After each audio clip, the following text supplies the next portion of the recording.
Hello, everyone. Welcome to another show, Speaking Out Live with Lady Lexi and Cheeky Joe. Well, here's the thing Cheeky Joe is at the moment in London. She said she was going to see if she could try and make it, but it might be a little bit later before we see her. Anyway, this show is about how to cope with the loss of one of your parents or both your parents and stay true to yourself. So, the key component in here is still speaking out, staying quiet when you need to, but not at the expense of yourself, and be open about how you feel.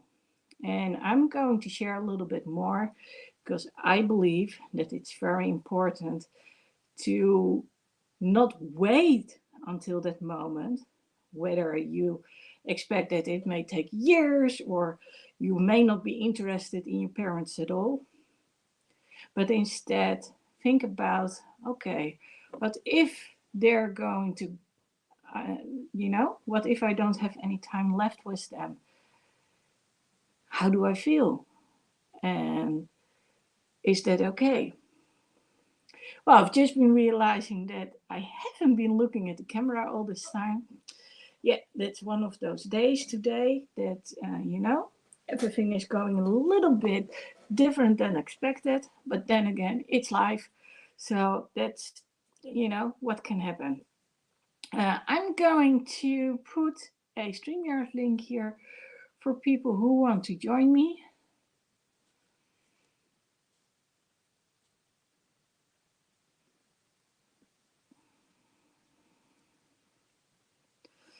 And next, I'm going to give a little bit of a background. So, like I said, um, this is about dealing with the loss of a parent. And one of the things I got to learn is you don't know what it feels like until you experience it yourself. Dealing with the loss of a parent or with a spouse, for that matter, is one of the hardest things. And once you've lost both, that's even more, incomprehensible is not a good word. But, parents, you are part of their history. And I keep looking at the wrong side of this video. Okay, I'm going to try and correct myself and look into the camera lens. Okay, so like I was saying, we are part of a history, whether we like it or not. Our parents are our parents, and well, they gave us life. And some of us have a love-hate relationship with our parents. Some maybe even worse, and there will be out there, and they are so happy with their parents. So it can go, either way, and that's okay. This show is not about a judgment whether you should like your parents or not, but it is about, are you prepared? And if you do run into that time, have you said and done everything you wanted to say? So, what people do not realize is this is not so much about have you said everything you want, so to the other person. It's also about what your own future holds.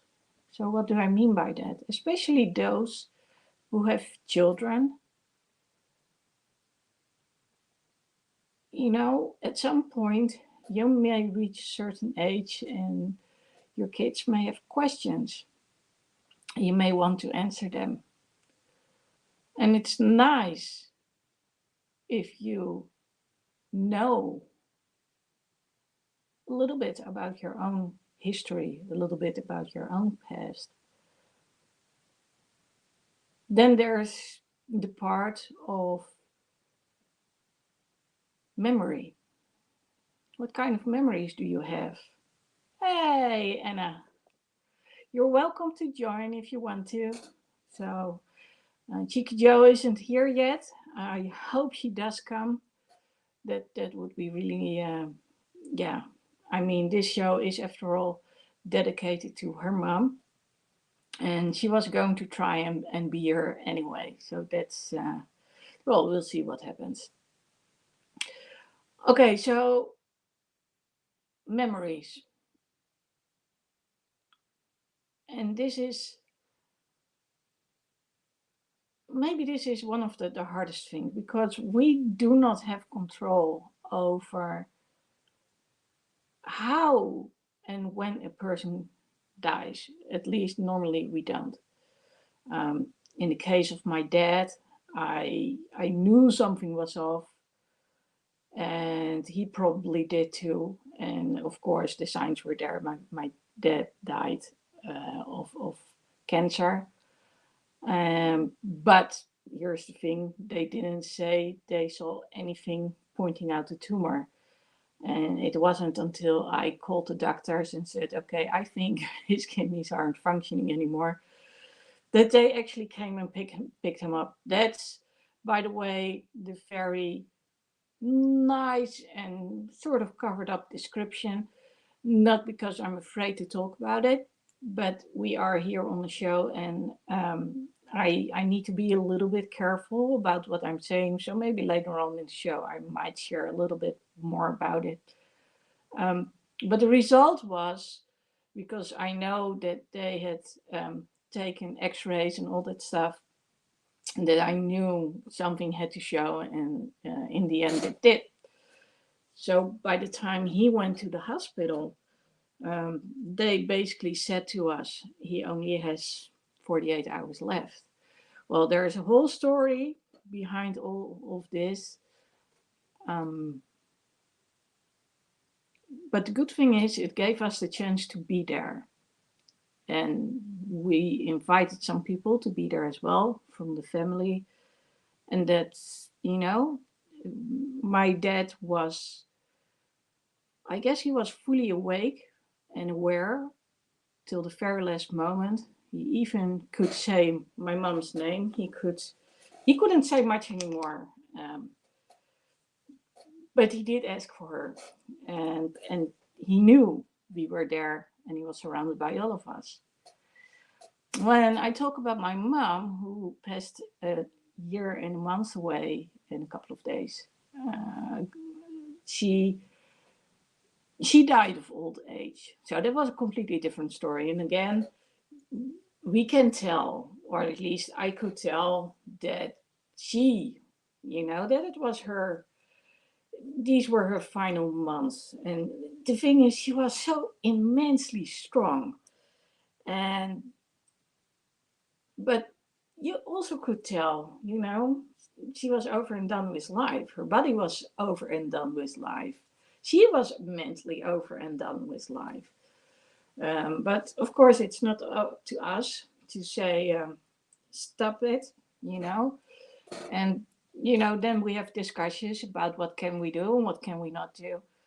And my mom, she she was a lady of faith. So, oh wow, almost 25 years ago. Well, maybe you want to come on and share a little bit about your journey. Um, because 25 years, that means that you're the expert, basically.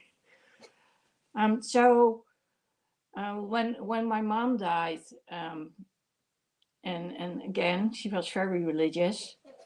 It was like, okay, what? Before she passed away, she didn't want to live anymore. It was obvious.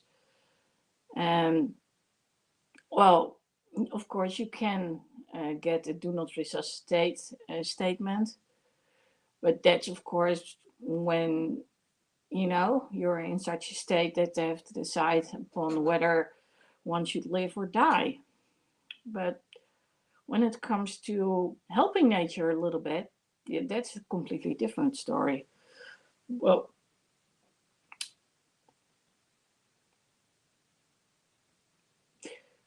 yeah, this is not the easiest topic, so I'm a little bit quiet, and of course, I'm also thinking about Joe right now, and it makes it a little bit hard to talk to all of you. So bear with me today because the topic isn't easy. But I have to say that um, when both my parents were gone, I was like, oh my, no more birthdays with parents, and of course one was already gone. But having both not being there anymore, that's a whole different story. Well, like I said, I was in luck when it came to my dad. So I don't know about you, Anna, but we, well, we actually, 5 years prior to when he died, he was on the verge of dying as well. We had someone come in to give him the last rites, which we knew he really wanted to. And when he passed away in 2012, we um, we also prayed around his bed, and I have to be quite honest that it wasn't long after until I started to deconvert. Um, but I knew the importance for him that we were united in that moment, and regardless of whether you do believe in a higher power, a God, whatever is happening in the universe. I do know that the prayer, it connects everyone at that moment. It's really very strong, powerful medium. I was lucky enough to be able to hold my dad's hand, and okay, well, Joe is here. She isn't feeling very well, which is, of course, makes sense. And I'm going to send her a link, and then I'll talk on some more. Again, this is live.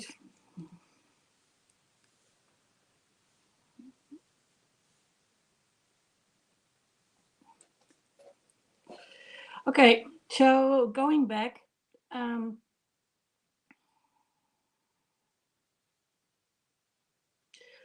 when um, when my father passed away, he knew we were there. When my mom died, that wasn't so much the case. So I did try to make the most of it. Every time I saw her, um, knowing that I wanted to have done everything I could. And my mom and I were, in a bit of a struggle. There was a really love-hate relationship going on due to her feeling like um, I was forcing her to do things she didn't want to do. So she wanted to stay at home, but at the same time, she wasn't really capable of living at home anymore. And that made it kind of hard um, for me to not interfere. I needed to know that she had all the help. And basically, what it came down to is because I was the one living closest, I would go there, you know, every day and uh, look, there she is, and help them out.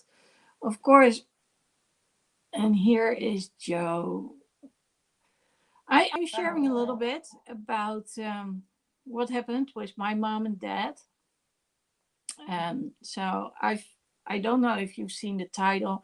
I explained you were in London today. You needed a little bit of distraction. I haven't shared the how and when about your mom, but this show is dedicated to your mama. So it's dedicated to Mama Joe, just so you know. There's a little bit of a smile there. I also put a post out there on your account. Don't know if you've seen it. No, been Okay. on it. Okay. Well, if you want to take a few seconds, you can do so. So I realized when I was um, preparing a title, I was like, okay, this is, and we agreed upon this. Oh, Anna, where are you, Anna? Because I don't see you watching, but you are there. Um, so Anna says that her dad died in 1997, almost 25 years ago. She was a Catholic when her dad died. After she was spiritual, now she's a Jehovah's Witness. Um, so I've been wanting to go into how to deal with the loss of your parents, and of course, people. I already said people don't know what it's like until you do. That's the way it is, and you added something to it. You said the same applies to losing your partner, uh, and that's so true. Of course, this is really fresh for you, and just see whether you want to talk about it or not. This is truly a live show today. That's all I can say about it. So I added a little something besides how to cope with the loss of your parents, one or both, and that is how to stay true to yourself, come good or bad.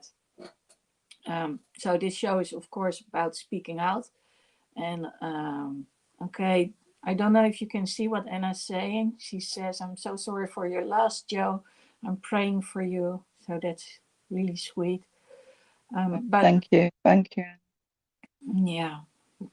Um, okay, here's a brain fog. That's nice. What's going on today? Okay. Oh yeah, this is it. You know, the show is about speaking out, and we tend to go really inwards, not share the news with other people, not really talk about it. And let me say, first of all, if you don't feel like talking and you don't have the energy, then don't. But that's a different thing compared to not wanting to share anything and keeping it all bottled up inside. So um, that's why I also said stay true to yourself. So if you want to share what has happened, share it. If you want to keep to your version, like okay, this is what I want to share and this is what I not want don't want to share, that's okay too. It's about you and you feeling um, okay with yourself, being authentic you. And here's the thing: a lot of people they feel like they need to uphold some sort of standard, and um, you know, of course, that's already so in daily life. But even when it comes to death, that's when people say so. And I really want to use this show to also emphasize like, okay, just be yourself, talk about it, share it with other people. Okay, having said so, and going back to um, people passing away, I told them that when my dad passed away, we were in luck. We were in luck. He was in luck. Um, of course, the not so good thing was he only had 48 hours from the moment that he arrived at the hospital. He had to make a choice on the spot whether he would get surgery or not. He had literally had like 5 minutes, and I, I put up a fight and I said this is not realistic, and other people need to talk about it too. But he was surrounded by all of us, and that was a good thing. So he was conscious right till the end. He even could say my mom's name right till the end. Um, And well, he died surrounded by all of us. As for my mom, who passed away a year ago, that was a whole different story. She died of old age, and we knew it wasn't going the way it should. Um, she basically couldn't live at her house for much longer. And so it shouldn't have been a later day than it had been. But she did die alone on the floor. And I don't know. I've been wondering about this for a long time because she used a broomstick and Yeah. because she didn't want to use crutches. So she literally used broomstick. Well, imagine this. She looking like me with the black hair and all that stuff and all the colorful clothes and even darker eyes. Imagine what people are saying. Exactly that thing that she didn't want to be said. So people were laughingly joking about her being a witch, and in the good sense of the word. And she didn't feel like it, but in the end, she just left it near the door and she took a few steps. Probably was like, oh, this isn't working. Maybe she saw the light. We never know what people see. And Right. next to the chair, she lay down, she pulled a pillow under her head, and she had her final rest. And apparently, that can last easily up to 24 hours. And in her case, it was 21 hours. And here's the thing: every circumstance was in such a way that um, we didn't know. So I felt it. I felt it like I needed to go there, but it was still during COVID, and we had curfew during that period. It was like, yeah, I can go there, but if she wants food, I have a problem because I can't cook.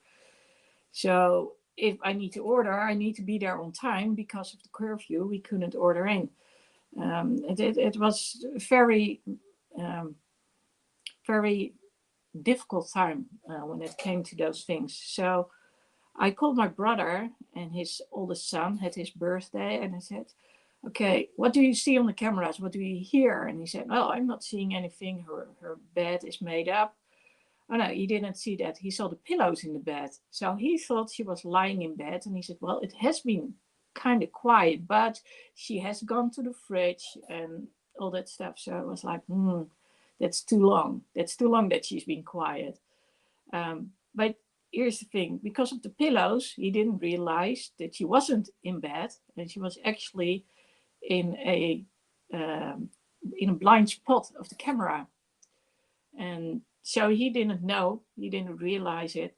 And in my I was planning on going that weekend, but that day I think I had like two things per hour, at the same time. And it was so hectic.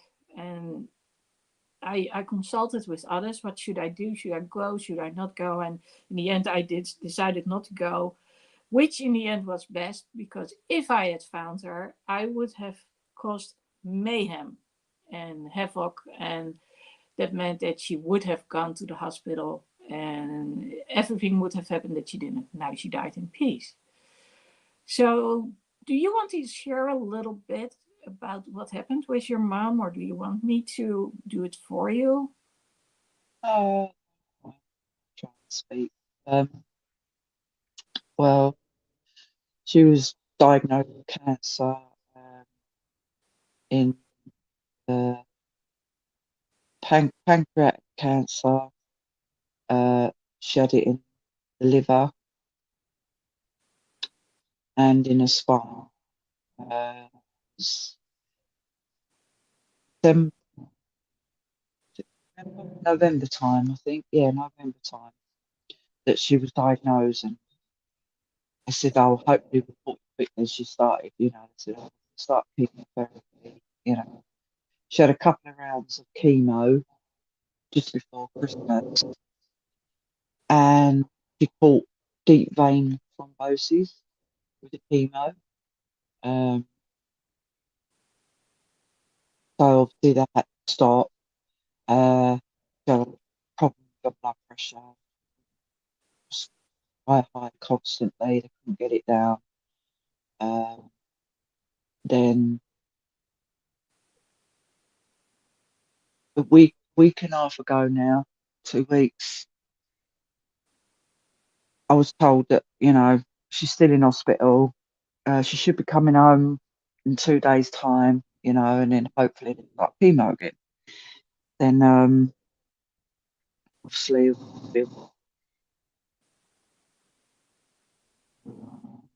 days. About a week ago, the mum was told there was nothing they could do. It was just got to the point where her body was in so much pain. She couldn't take the chemo. The chemo wouldn't work. It spread too much now to most of the body. And obviously, because she lives in Belgium, I couldn't go out there because I could have. I was all ready to get my passport, emergency done, everything, and then they see that I had a PCR test which was positive from a couple of weeks ago. So I was told that I could not enter Belgium for at least 6 weeks. That was really, really hard because I couldn't be with her, and I wanted to because I hadn't seen her for a long while, obviously prior to my late husband, where he became disabled. So we didn't go on holiday.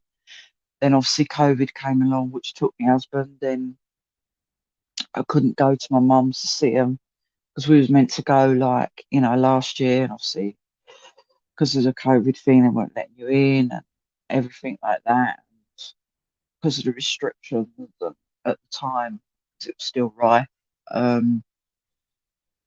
Yeah, for those So who do obviously I not know, couldn't. you live in the UK, and that Yeah, I makes live in the it really UK and my complicated. mum is Belgium. Yeah, she lives out Yeah. there. And because I, the I'm UK is no longer part of Europe, it makes it harder. exactly makes The it harder. Yeah, citizens get. yeah. Um, then obviously it was coming up to my birthday, and I'm like, oh my God, please don't pass on my birthday. I was thinking, no.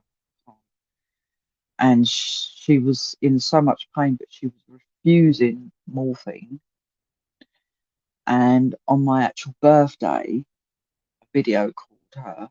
My nephew got me live, and she's sleeping. They got there, they was going, Mum, Mum, and like saying Nan, just no response. And I got on video call and I went, hi Mum, it's Joe, I love you. And her eyes just literally just sprung open, and she mouthed the words back. She couldn't speak, but she mouthed it back, I love you too, and rose her hand up as well, which was really special because it was my birthday. It was just one of the best birthday gifts I've ever had. That will stay with me. That was perfect. And the next day she decided to have morphine, and then she passed on the 1st of March, 10:30 a.m. in the morning.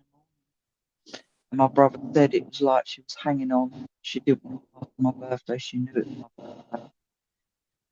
And she wanted to hear from me. You know, so it's like, yeah, just so quick on that. But in a way, I'm happy because she's suffering no more. She was in so much pain. The cancer was just eating her away. She had no energy. It didn't look like my mum. She looked so tiny and fragile. She just looked like skeleton skin. There's just no muscles around her, nothing. But my brother, my nephew, and my stepfather, Alan, they were all with her.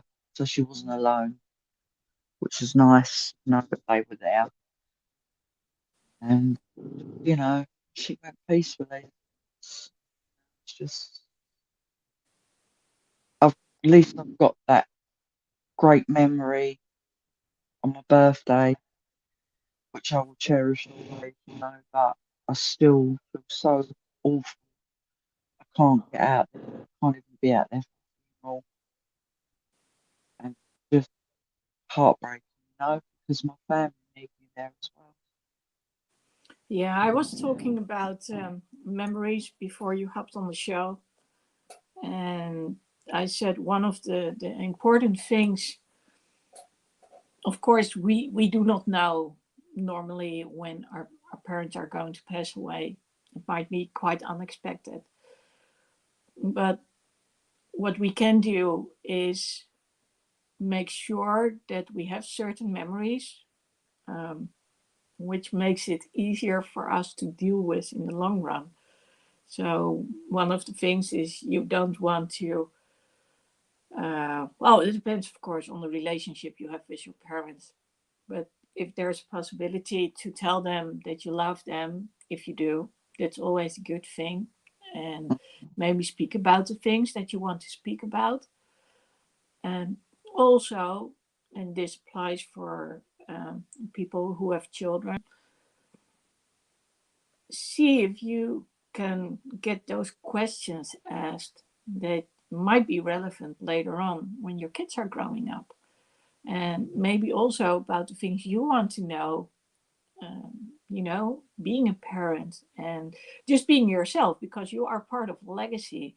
And you might want to know, like, oh, how was this, that, or the other for them?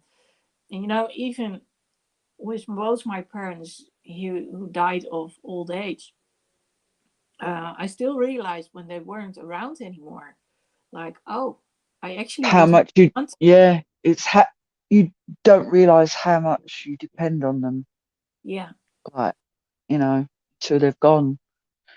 And obviously now I realise that because I got children and they obviously depend on me like they did with their dad. And when he yeah, went, oh my God, it was such a big chunk, you know, and that's all of a sudden gone, you know. yes. It's hard. All the history, everything, the reference book, it's not there anymore. You can't ask them like, okay, how did you prepare my favorite meal? Because I still say that the way my mom cooked was the best way to My have dinner. my mum too. My mum was, oh my God, her cooking was absolutely the best.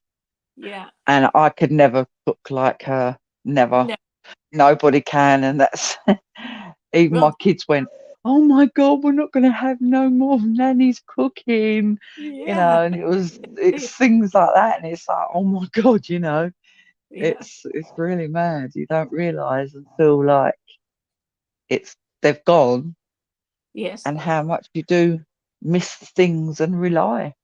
yeah. And if we People can, should show love, you know.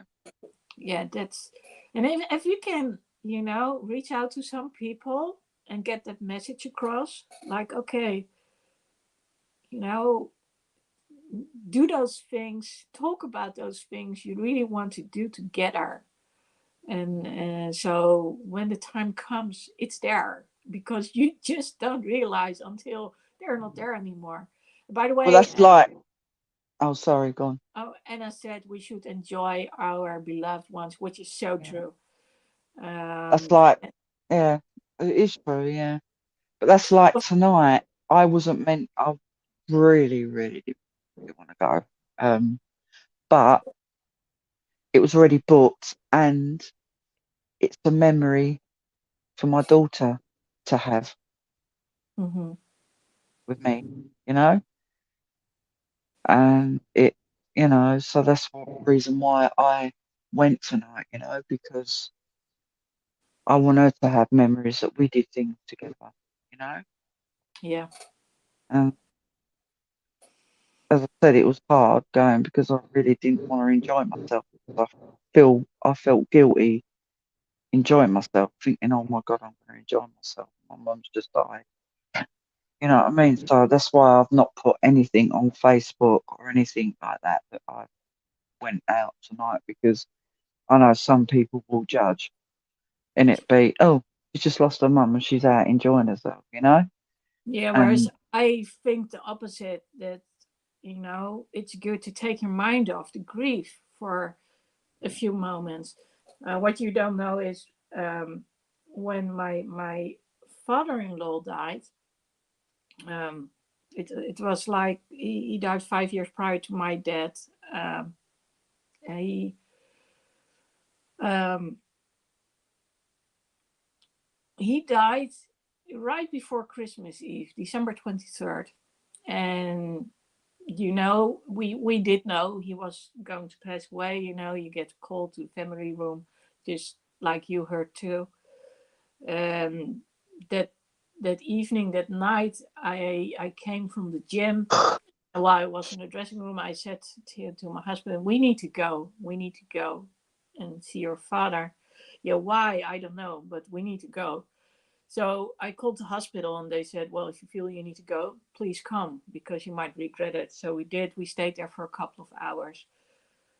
And even though they didn't believe it, 3 hours later, when we left, because I couldn't continue on anymore, he passed away.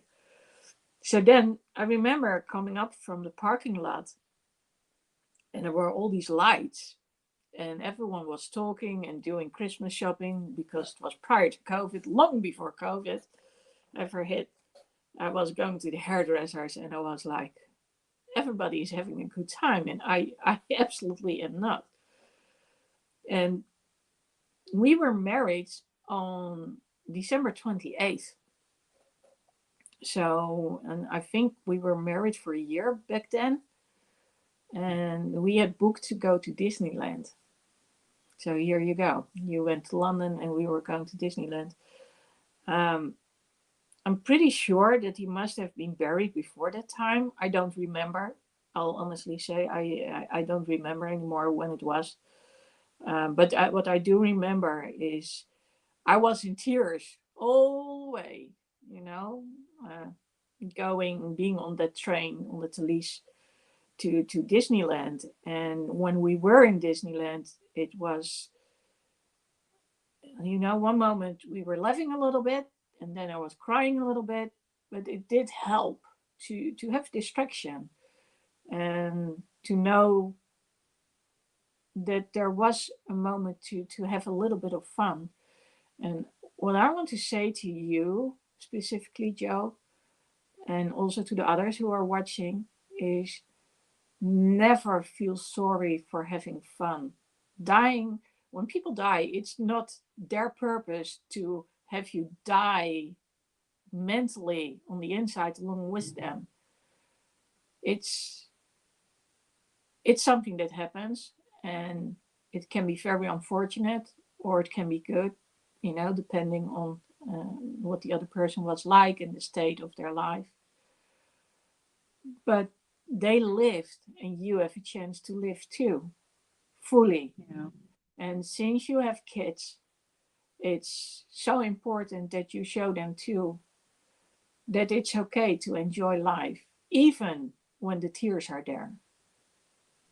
And that, that's really important. And that's why I also said, please stay true to yourself. And of course, I get it that, because of all the things going on social media, that you haven't posted it because you got negative reactions before. Um, but as for all the other people out there, you are you. And it's hard enough already as it is. So those few moments, those few minutes that you may actually have a smile and some laughter, cherish it. because I lost both of my in-laws. Hubby's mum, she died exactly 4 weeks after we got married, and I was pregnant with Ellen. Mm-hmm. Um, she was lovely. She died of asbestosis, Mm-hmm. um, cancer, and she had never got to see Ellen, and she was so excited. But she held on for our wedding. She was so ill. but she kept going for the wedding.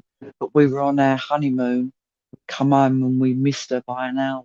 It was too late. And that was so heartbreaking, especially for hubby, because he idolised his mum. And 10 years ago, we lost his dad to cancer. He was brilliant. We was with him all the way. I remember staying in the hospital for 2 nights with Keith's brother, Keith was going with Ellen. And I know he did this on purpose, his dad. This was because I think he knew that Keith missed his mum. So Keith came in the morning to take over while I went home to have a shower, and so did his brother. He went home to his wife. He was going to have a shower, come back. I've literally put the key for the door, and my phone rang, and my husband said he just passed away. He didn't want us there. He just wanted Keith on his own. I think because where Keith felt so guilty because he missed his mum, and I think that's why his dad done it. His dad knew. Yeah. And he didn't want me there because he knew that I was really like soft, Yeah, and the way I that's was with his wife. And, and Ellen was 4 at the time. And she was a granddad's girl. Oh my God, absolutely idolised. She idolised him. And that was her first really traumatic experience, losing her granddad. She was nearly 5 and it literally broke her heart. Oh my God, she was terrible. Yeah. And, it all sort of stemmed from there. And then obviously my sister, when she was murdered, it was all sort of around the same time, That was another traumatizing experience for her, And obviously other family members we lost along the way. And then Dad. And that's why she's suffered suffering. Yeah. Because she was a young child. And to go through what she's been through, it's mad. Like when I put that post up about my mum saying to me, how can one family go through so much tragedy in a couple of years? I said, well, we're just here to be tried, if we, You tried. Yeah, it happens, I guess. What can you do? But I always know, and I always say this, there's always people worse off than me out there. There's always people worse, Yeah. That's what sort of keeps my mind sort of insane a bit, because I always say I know there's people out there worse than me that are suffering what I'm going through. Yeah, I've been through a lot, I agree. It's been I've had quite a tough life. I've seen a lot of tragedy, been abused, lost my boy, but there's always people working, look at it really, it's always, and I'm still here because I've got children. If I didn't have children, I probably wouldn't be. I don't think Yeah. I would be. And that's But the thing, you want to live I on. live, yeah, I live for my kids because I don't want them to go. To go to Anna for a second. She said, I think I didn't have enough time with my dad. I was a teenager and anything was so important to me. Well, I can definitely say she didn't have enough time. And I guess that you and I have been in luck, because at least we are a little bit older, losing our But mummy. Ellen's the same as her though. Ellen's Yeah, 15. exactly. My Exactly. husband And I died. know from friends who lost their parents, at least their mom, I think one of my friends was like 13 years old. And back in that time, when we were that age, things were very different, you didn't see them when they were dying. It was a little bit hush hush. You didn't want to involve the kids, all that stuff. But that took away part of the grieving process. But the other part is, and that's why I was talking about the memories, and that's actually something I have learned from people like Anna and my friends, that, when kids grow up, they come and they have questions. When you, as a parent, want to know, how did you do that, mom, when I was that age? You want to consult. Was I like that too? And it's when you don't have that, reference, the person where you're going to for support. That's kind of hard, and that's an Yeah. understatement. And that's why I said, at the beginning, you know actually coping with the loss of a parent starts prior to them, um, actually passing away. It starts long before that, because, and of course, you can't expect from children or teenagers, to be fully involved. That's just not the way it works. But when we are older, like we are now, say that once you're 30 and above, that then when the time comes that you are going to think about, okay, well, this I want, that may be the time to see what you want to know, share it, and apart from that, and I know that's something you have taught your kids. Teach them straight away to tell them, Yeah. I love you. Yeah. Every day on the phone, even if we've had an argument, so walk out the door, it's, I love you, even if it's in a stroppy way. I love you. But it's always said, it's Yeah, never, because I've always said to them, you never know what can happen and you yeah. will regret it, you know? And that was the hardest thing with my mom. Um, my dad, he could be angry, but most of the time he was very, at ease. He was happy when he saw us. He was very calm, gentle Mm. person, very strong, very, he knew what he wanted, but he had this Yeah. this relaxing energy. It was nice to be around him. Just, watch television with him. That was okay. But Yeah, my my dad was the same.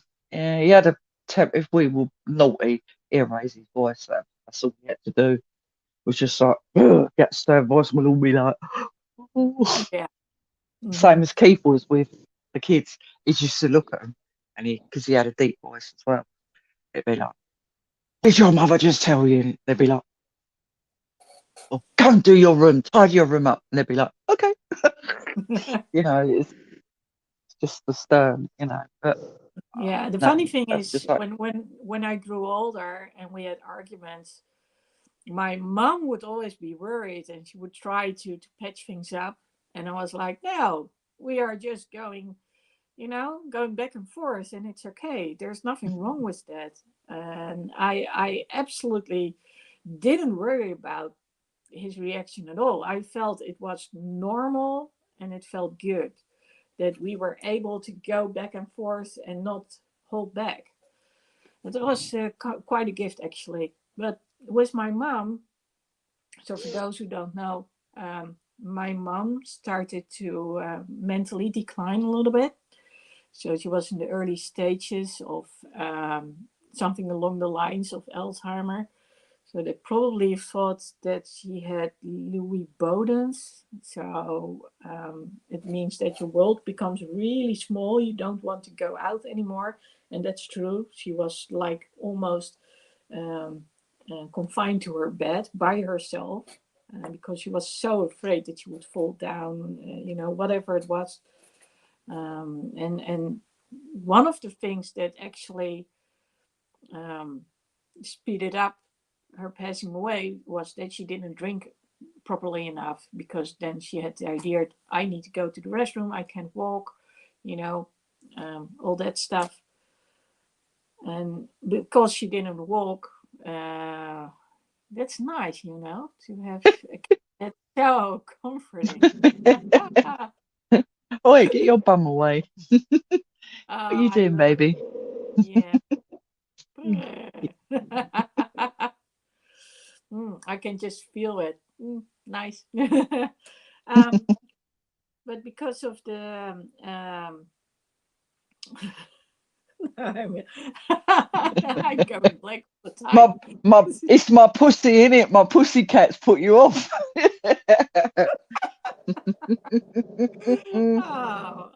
A Oh. big fluff ball. Yeah. Oh. Well, um, well, to put it like this, my mom, because she didn't walk anymore, of course, that gave her more trouble, and in the end, she really lost her balance, and she probably, because she fell, she tried to open the fridge, and she was a tiny lady, like your mom too. She literally she slided backward over the floor into the door with her head. There was like this big football soccer print in the door where her head had been, and probably she had gotten blood clots. So we Yeah. think that's what happened in the end. Regardless, she was in a lot less pain after that, so that was a good thing. Um, but here was the thing: she was constantly going switching between mad. She was really pissed off at me. She was really because she felt like I wanted to control everything, which was of course true. And but the reason I did was I'm going to share the StreamYard link for a sec. Is that I wanted to make sure that she could be as self-sufficient as she wanted to be right up until the end. So it was really like a love-hate relationship between the two of us as a result. And um, so I knew at some point, like, okay, if I make sure that when I get there, I chop the cake in pieces and I feed it to her on a fork, then she gets her energy back again, and then I can help her out of her bed. We can watch some television, we can get her some proper food, and she will feel better. And in our house, dinner time was a major thing. That was really, um, you know, because there wasn't much food, and because they both had experienced World War II. Of course, my mom in Indonesia, and my dad in the Netherlands, and of course in the Netherlands there was really a shortage of food. It was a whole different ball game whether you were in Indonesia or in the Netherlands. Both were horrific, but yeah, life was still a little bit easier, I suppose, in Indonesia, even though we're not supposed to say so. Um, but yes, that's. I really try to. I was like, okay, when I'm angry, I'm walking away. I'm going to the bakery. I'm getting some pastries. Then I get back, and then hopefully, she feels better again. And at some point, she knew. She knew I would come back. If I was really offended because there were some pretty awful things she would say to me, um, and it's certainly in the beginning, I just didn't accept that her behavior, Mm. because she would have these violent outbursts, which was part of the disease, and then I would stay away for a couple of days, but in the end, I basically kept going, But she was out for blood, not literally, but she wanted me to scream and be out of control. That's what she was Mm. after. So she did all she could to make me. So I tried it all. But that last day, that last Wednesday when I saw her, my brother had cooked some rice, and there were some green beans left in the fridge. I got some satay, and well, I was able to prep her a meal. We had some things on the side, and it was really a nice Indonesian meal. Of course, she died on Monday morning eventually, so she passed away from Sunday on Monday, same time as your mom, by the way. Um, and I remember that at the time. I don't know if something like that has happened to you. But at that time, and that didn't happen before. The sink here downstairs, it started to overflow, and I was like, "What am I hearing?" You know, I could hear the dripping of the Mm. tap, and I was like, "Huh?" And then I went down, and it was completely filled up. So then I Really? realized that it didn't properly close, and it didn't happen anymore. Well, until recently, then I noticed like, okay, my hands are slippery.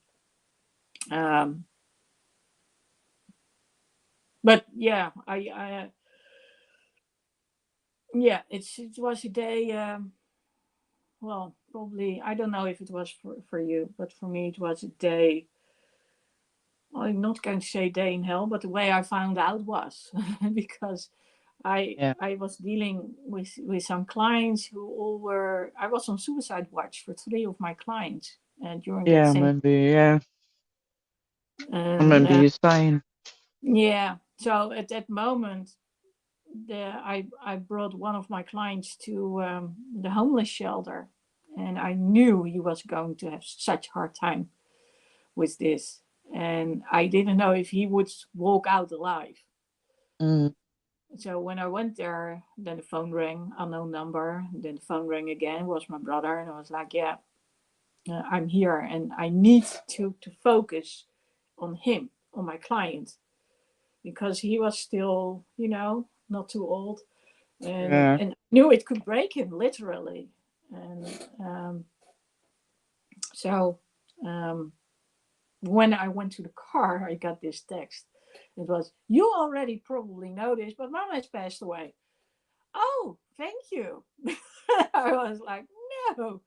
But here was the thing, and that was weird. So the the one who did the funerals, um, Undertaker, if I say it correctly, Mm. Yeah. he of course I knew him from my dad, and I we had a what we call a um, pocket call. So he had rung me, but he didn't know he had. So All right. yeah, so I called him back and he didn't hear me. And then later on, he called me again, and I said, "Oh, I'll probably see you soon because my mom isn't doing too well." And then I don't know, 1 or 2 months later, there I You was did. calling Yeah. him like, "Yeah, You jinxed it. yeah, yeah, probably." But I have to say, and this is really weird. He was the support I really needed at that moment. It was the same during my father's um, passing. When he had passed away, I remember sitting there, and we just put the cards in the envelopes, together, and totally same story. Sometimes you need those people who give you that feeling like, oh, it's okay. It's I didn't realize I was going to share this, but yeah, I guess hopefully that's one of those things people can, um, which may be able to help people. It makes all the difference how undertakers help you out. And this guy Mm-hmm. went above and beyond. I knew he would, because both days when my parents died, they both died in February. Um, so the day that my dad died, it was all slippery, and there was ice. And when my mom died, it started snowing the day that she got buried, the day before, I think. So they were even thinking about postponing the whole funeral. And of course, I couldn't walk by that time. When my dad was being buried, I was still able to walk normally, no crutches, nothing. Nothing had happened. But when my Yeah. mom passed away, it was a whole different ball game. So it was like, okay, I can go from the church to the graveyard. So how am I going to do this? And then it comes back to support. And the support wasn't good. My Mm. husband was complaining like, I don't have the right shoes. my husband of my brother was going to help me out, and then his wife said, you need to be with us. And in the end, he did change his shoes, so we are actually separating, for people who are wondering. um, but it was the undertaker who had arranged that I could drive in the funeral car, sit in the Yeah. front, and they pushed me in the wheelchair. So that was, yeah. And those are the little things. And maybe I'm rambling on for you, and if so, just say so. But I do know it makes all the difference in the world when you have someone who guides you through the process and who helps you to make the best memories. Look out the pictures or whatever it is Mm. you want on the card. I mean, I know you're still in that process. um, yeah. And also how you get along with your siblings makes all the difference. I remember when and it happened both times. So I was already I knew it would happen when my dad passed away, or when he was in the hospital the first time with his heart. My sister and we went head to head, and I don't believe we did when he actually passed away. But when my mom had passed away, there it was again. And, at that moment, you still need support. You Yeah. need people out there. And we've talked about this before in the last weeks in the shows about sometimes you need support from strangers. Yeah. Um, Sometimes that works better. I don't know why. Well, I do have an idea. Because they don't have the mental luggage, they don't have the baggage No. like Right. others It's do. different. Yeah. And I was surprised to see that when a parent dies, especially when both have died, the rage and the frustration suddenly unleashes. Mm. I'm like, whoa, okay, what's happening? And of course, I wasn't at my best, so I've been shouting and screaming as well. It was, I remember we had to post the cards, and I said to my brother, I can't make it. I've got a client who is in a homeless shelter. The other one is about to end up at a homeless shelter, and if I can't arrange for him to be at a place where he's safe and secure, then he's going, to take his life as well. So no, I'm not going to do it now. And my sister was so pissed at me, so pissed that I didn't show up. And I said, I told you I couldn't because I needed to talk with I remember the police. I was talking to the police, I was talking to other people. There are so many people you need to get involved when, especially when it involves the younger ones, the adolescents. Mm. They need your support, especially when their family isn't around, or their family is what's making it difficult for them. They need other people to support them. Um, and I actually had made that decision prior to my mom dying. Like, okay, I've got 3 clients. You are on the verge of, death, suicide. I'd already lost one due to suicide half a year earlier. So I was like, that's not going to happen again. And I was like, okay, my mom has lived a full life. She's okay, with it. Mm. But I couldn't say the same thing, There's something really wrong about people dying at a young age, especially when they do it themselves. Yeah. And again, I'm Especially. sorry. I'm realizing I'm spilling this on you, and I'm like, oh my God, you probably weren't waiting for this. I mean, you've lost your sister of all people and your nephew. And I was kind of quiet. I don't know. Maybe she still wants to pitch in. Uh, but you have to tell me if I'm talking too much. But I've No. noticed that because we have been talking about this. So last night, I was listening to Yngwie Malmsteen. I don't know why it was brought up. And then I started listening, and my mom, she taught me how to play classical music. Of course, I sent you the video of me Mm-hmm. playing at her funeral. So here's the thing. She didn't like metal, and of course I did, and I considered classical music boring. But we had found common ground when it came to Yngwie. So he played the guitar like he was playing violin, and it was kind of Yeah. cool. My mom could listen to it, and she could really pick out those things. Oh, this is this composer, and that's that composer, and this is Bach, and this is Haydn, and this is Vivaldi. That was so cool.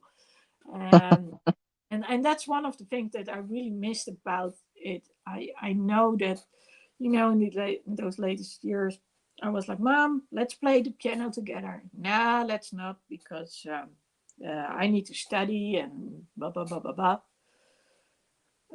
Until in the last few days before passing, I realized she couldn't anymore. We tried, and I was so startled. That moment that you have the realization, this is bad, and that's what you had when you saw your mom, I suppose.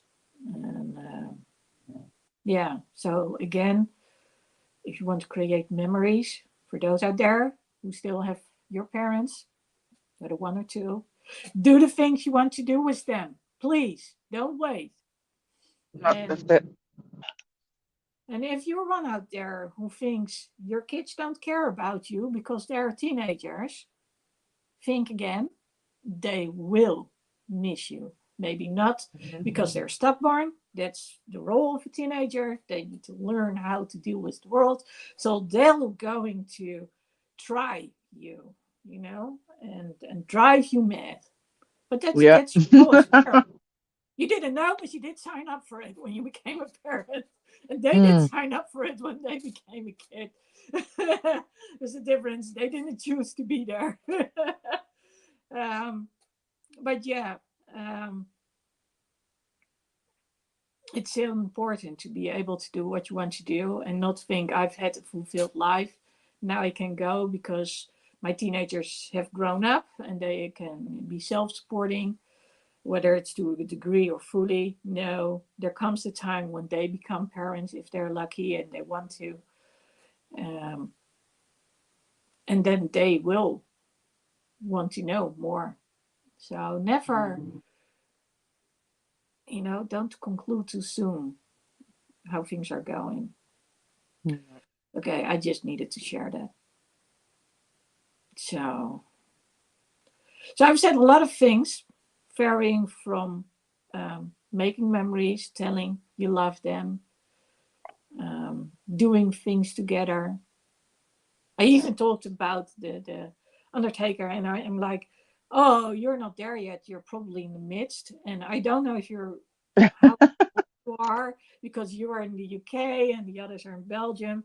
I do know that I gave you a little bit of advice, which I want to say to the people too. I talked in the description I wrote down about being true to yourself and um, and not keeping quiet. And what I meant is it's so important to express yourself. And I did so by playing a piece on the piano in church, which is recorded. I actually asked someone to do so. So a lot of people were like, "Did you record that? Did you record the church and the roof and the glass windows?" No, I didn't. I played the piano. It was kind of challenging for me. Um, but that was my way of paying her tribute. I've been originally named after a classical play. I don't use that name anymore due to circumstances. Um, but I know, music was such an important part in the family, and my sister still does a lot with music, and actually my brother's kids are playing the piano now. the baby That's grand. good. Yeah, Mm. so the baby grand went to my brothers, and they're playing it. And my sister and I now have keyboards, so we can play ourselves, and so that's good. That's good, you know. And yeah, there will day, and I'll see my sister on stage, and I'm going to be so proud of her. You know, she's my big sister. Love her dearly. Whatever happens, I love her dearly. Um, yeah, but I told you, you cannot be there, but maybe you can record a message, make a video. I know, you as the one who has the page for the UK, well, from the UK for the Jason Begay fans. You do so much when it comes to editing pictures, doing short videos, uh, sharing text underneath. Um, yeah, and that's way too, you can't say anything anymore to your mom, but Oh you can yeah, share your thoughts. And by the way, I still talk to my mom every now and then, and also to my dad in my I do mind. with my husband. I do. Yeah, I do Yeah, to my husband as well. I do. Yeah, and my sister and my little boy. yeah, and I guess that's very important that people know. Uh, they never really go away unless you block thinking about them. But Yeah. it's good to have those good memories. Mm. So is there anything that triggered you, or you felt it was good to hear, or something I've left out? Um, my brain really isn't. Yeah, it's fried. Yeah, it is That's very probably fried why I did a because lot of the talking too. I only had 2 hours sleep last night as well through the stress and anxiety. Yeah, Totally, totally exhausted. yeah, So I had an anxiety attack when I was in the yeah, theatre. and that totally makes sense that you had one. It's your brain doesn't want you to remember what happened with Keith, Mm. and of course you are being you can't avoid it because of what's going on with your mom, but still being traumatized from what happened with your late husband. For those who don't know, you lost your husband almost 2 years ago due to corona. Mm. uh, yet that's traumatizing, and luckily you now are getting the support you need, Mm. but still, yeah. So yeah, and then it was quiet for a sec. Yeah.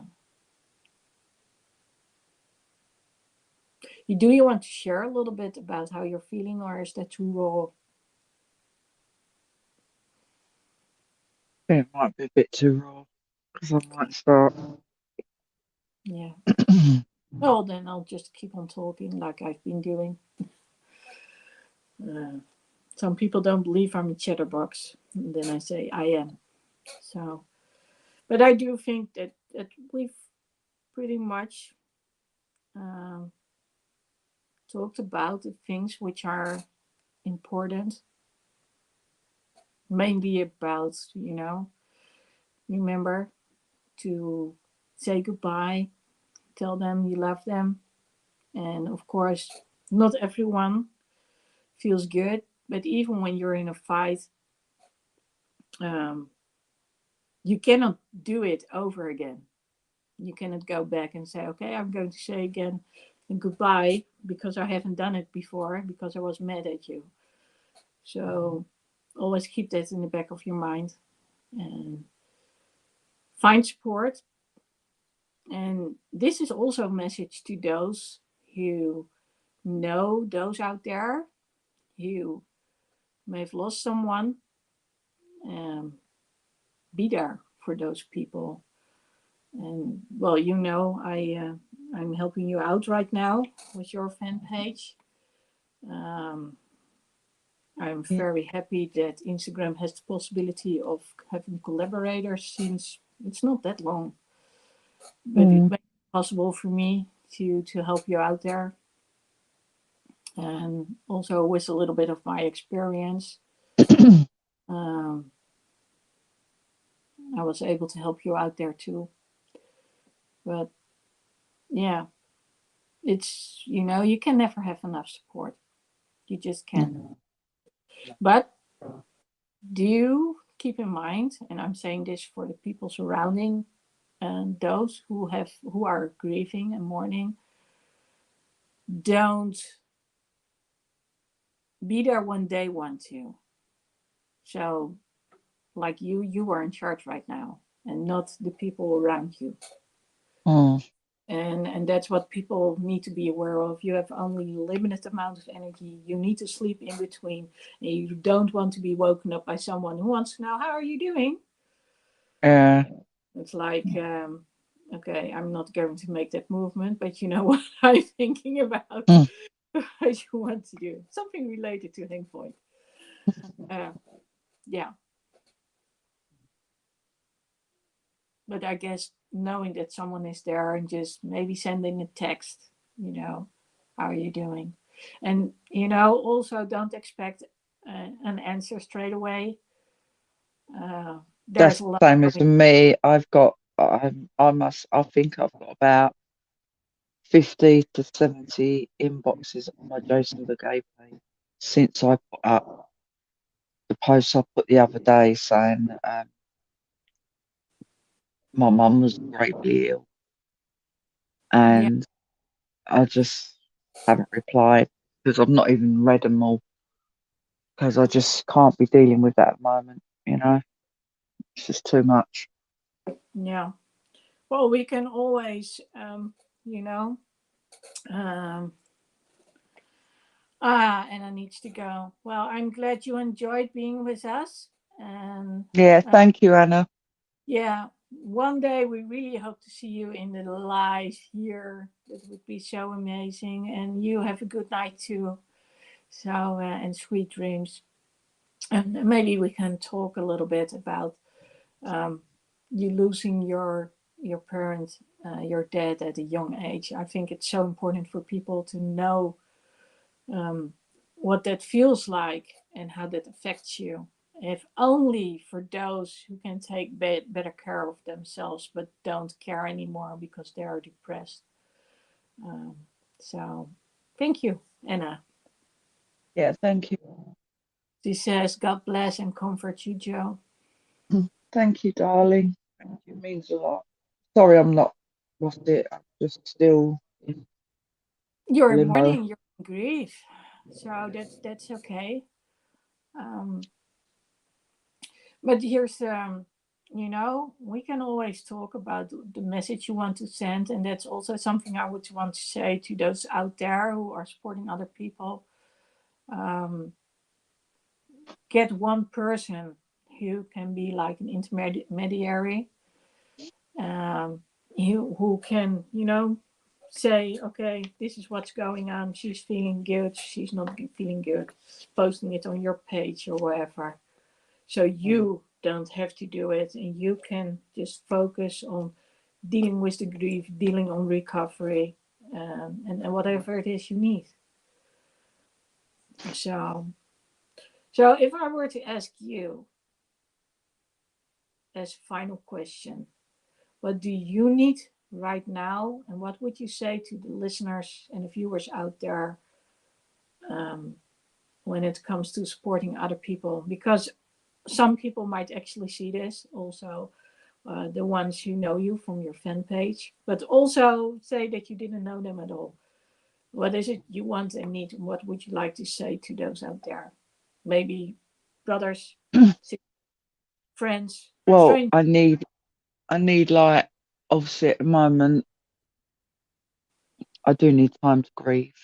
I'm finding it very difficult. Um, I know people mean well when they send you messages, but don't expect to be responded to, as sometimes looking at all their messages can be quite upsetting, and it's because it's the same as when my husband passed. I had so many. It was so overwhelming, and it took me about 4 months to finally start reading them, you know. But reach out to someone if you know someone that's grieving. They've lost somebody close to them, a loved one. Just ask them, say, how you doing? Is there anything you need? Do you want to talk? I'm always here. Little things like that. Would you like to come around for a cup of tea or, coffee or, just little things like that, because people tend to appreciate that more because they know that you pay an interest and Yes. you're worried about them, and it's good for somebody to go up to somebody and say, because I did when my husband passed. I mean, I had so many people saying, and it was overwhelming, but it was nice to know that people care, and that's a good thing, because there is people out there that care about people. And I know some people, when they're grieving, they want to be left alone. They don't want people to bother them. They're like, oh, leave me alone, let me grieve. But you've got to appreciate that they're reaching out to you because they care. And you've got to step back, because you're just pushing them away otherwise. And then when it comes to the point where you need them again, they're not going to be there, because, they're going to be like, well, you wasn't interested in the first time. Just like, and if you do want to be left alone, just explain to them, say, look, unfortunately, I just need to be on my own, if that's all right, just for a couple of days, just to, that's why I said I weren't going to post on my Jason page, because I just want to step away from it, because I just need to breathe, I need to, what's it, that's not as important. It's important to me because I love Jason, but losing my mum is more important than anything. Mm. And it's just nice to just have that break from social media and, you know, try and concentrate on my mental health, my anxiety. It's hard, but just accept when people want to help and listen, just accept it, because you'll be surprised how it can help you, make you feel, you know.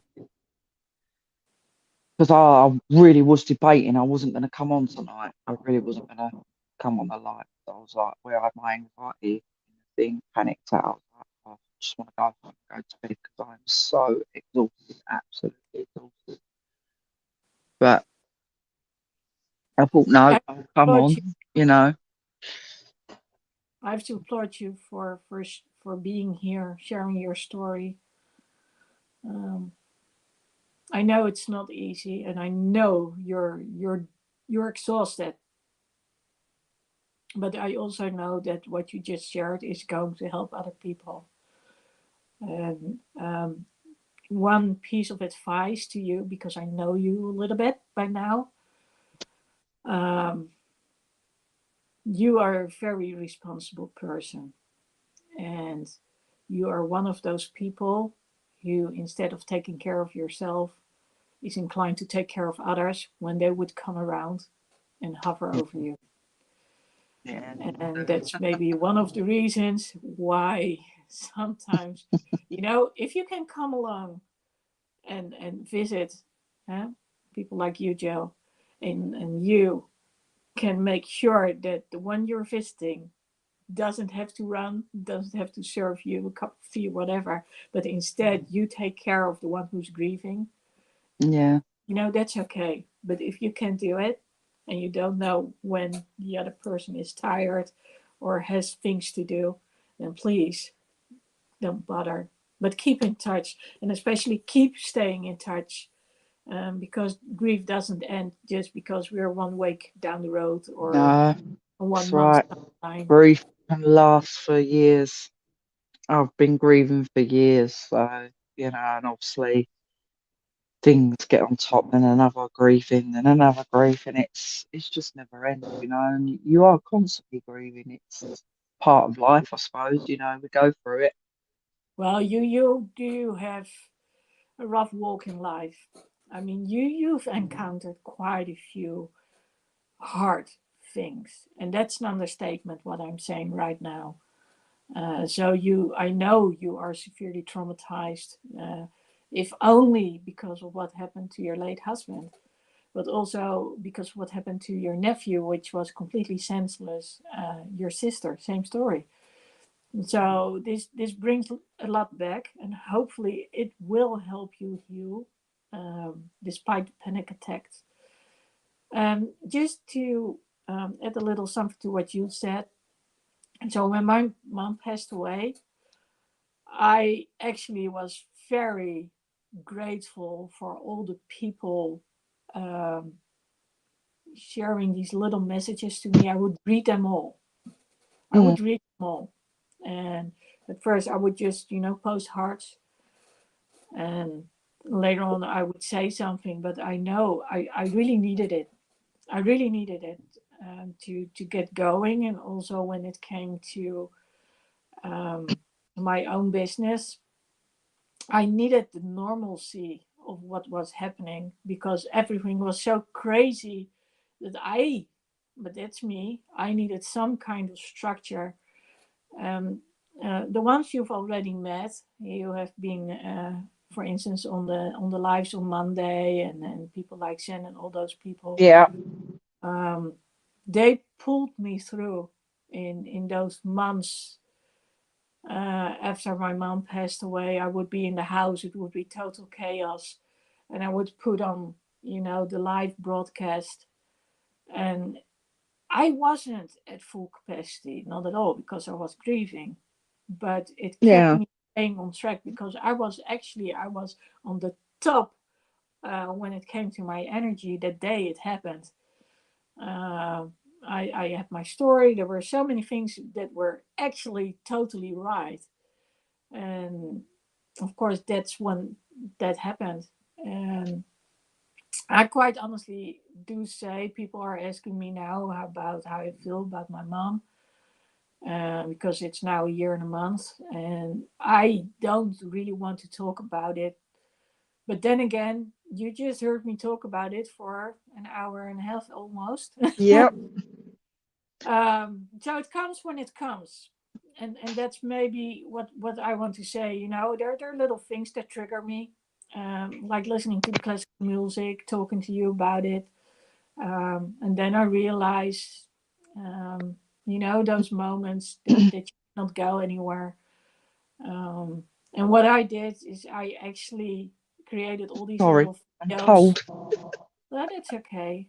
Your Freezing. system is haywire, so it makes sense. I think it's And because we're so exhausted. yeah, Really yeah, feeling. exactly. You're low on energy, so it makes sense. Um, but I shot all those little videos. I wasn't sure what to do with them, but I said how to deal with the loss of your mom and your dad. And then, Yeah. 3 weeks later, I added and the cat. Um, so yeah, and I guess each of us have our own way of mourning, of Yeah. grieving. That's it. Everybody has their own way of Yeah, grief and how they grieve, and things which everybody each to their own, it's that's a part of it, isn't it? yeah, Everybody's different.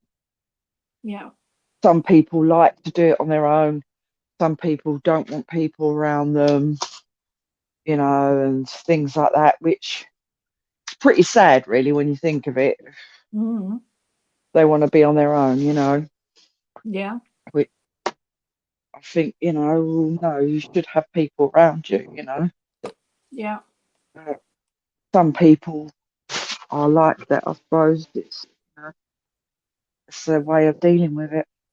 Yeah, they need to process it all on their own. And sometimes, things have been hidden away until the person isn't around anymore. And then it all comes to the surface. It's Yeah. the Pandora's box thing. Um, I always warn people about that.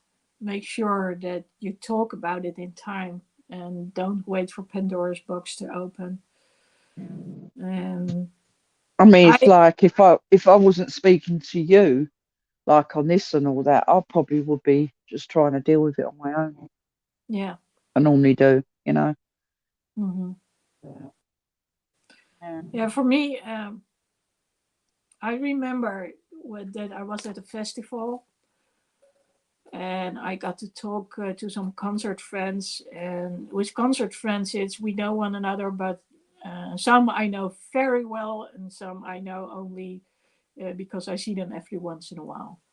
So Mm. this time I had a really profound conversation, and that's when they explained to me what was going on with my mom, even before I realized it. And someone else called it Jekyll and Hyde behavior. Um, because she could be, two sides of the coin. Mm. By doing so, it helped me. The not so good thing was no one believed me. My brother didn't believe me. My sister didn't believe me. Uh, and Joe is gone. But it did help me process because I knew what was going on. And that's why support is so important. And it's important to keep reaching out to people. Don't ever forget that. And if you don't feel up for it, like Joe said, don't push them away. Tell them not right now, but I do appreciate it. And if I don't reach out again, please reach out to me. And if I'm still not up for it, I will tell you, but don't be scared off simply because someone is too emotional or simply doesn't have the energy to, um, well, maybe I should say be considerate. Well, I guess Joe is probably having some problems with her phone. And also, I guess we've said just about anything there is to say. Um, Thank you if you've been here all the way. I know this wasn't an easy one. I hardly ever talk about easy topics. And that's why I'm very happy to have Joe co hosting with me. She's not afraid to share the difficult topics. I know it actually helps her because she's gone through so much. Um, but if you know someone who needs to hear this, listen to this, or you want to know a little bit more, just reach out to me. Um, I do one-on-one coaching too, and uh, the goal is to do some group coaching in very soon. So just keep an eye on what's going on.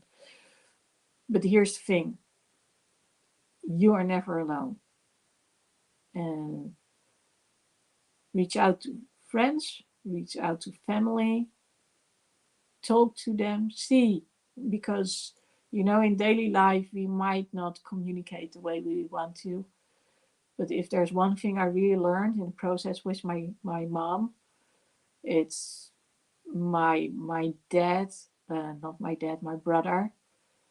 We had to find a certain way of communication. We can get along really well, my brother and I. Um, but I've grown up and I'm stubborn, and of course, same applies to him. And I've got some, um, I'm not good with change, and for him, I'm slow. It's always two opposite ends how things are perceived. But by talking about it, it made all the difference. And If there's no one close to you, don't be surprised when strangers reach out to you. That's why we also talk about trust. And if there isn't that possibility, maybe a hotline. And if that possibility isn't there, just reach out to me. And I'm always available for a chat if you're serious. Um, and by sharing your story, we can always inspire other people as well. So again, thank you for watching and listening. Um, this show was dedicated to Mama Joe, and I'll see you next week or possibly already on Instagram.